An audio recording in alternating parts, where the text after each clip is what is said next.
Hello and welcome to my video. Today we will be briefly discovering what baroreflexes are, their locations, and their effects. Let's begin.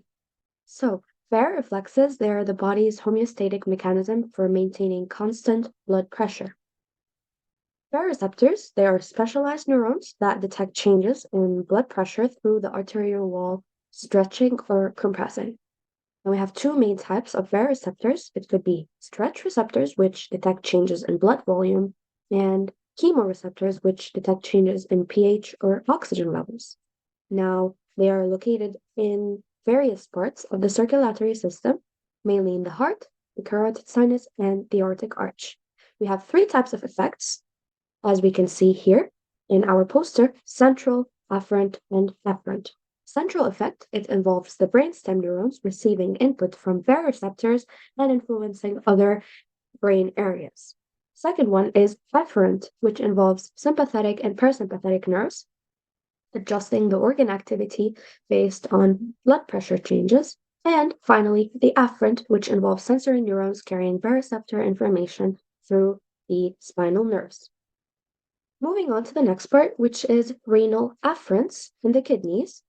They regulate the blood pressure and fluid balance through renin secretion, and muscle ergoreceptors, which are in skeletal muscles, and those are involved mainly in posture and movement, and they sense changes in muscle length and tension.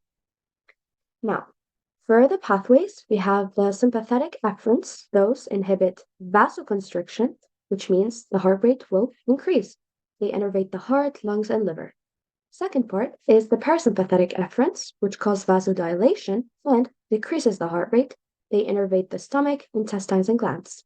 Third one, which is vasopressin release, and this is controlled by baroreceptors through a negative feedback loop, and this regulates the blood vessel constriction and kidney water reabsorption.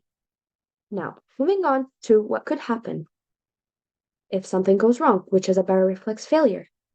It could be non-neurogenic or neurogenic, but for the first part, for the non-neurogenic, we could have vasovagal syndrome, which involves sudden drops in heart rate and blood pressure, which is triggered by sitting down or lying down, emotional stimuli, hemodynamic or sensory stimuli as well.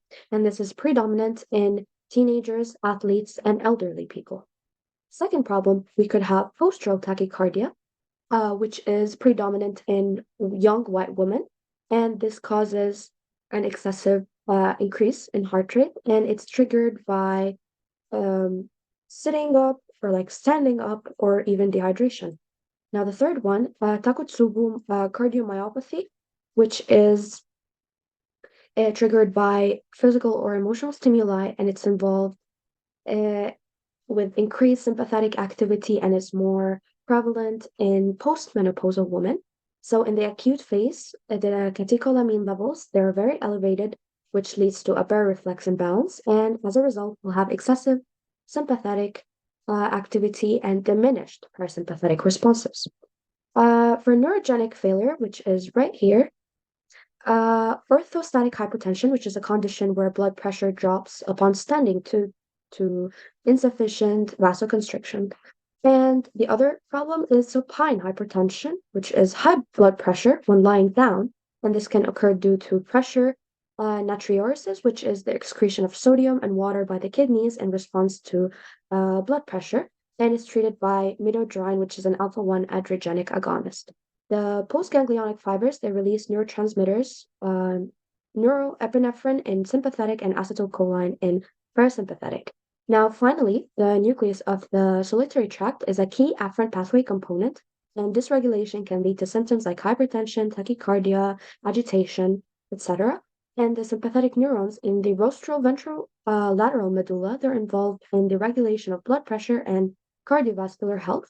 So when the sympathetic neurons in the RVM are not inhibited, this can cause to an excessive sympathetic activation, and as a result, we could use medication to treat it, such as the centrally acting alpha-2 adrenergic agonists. And that's it for today. Thank you for tuning in. See you tomorrow.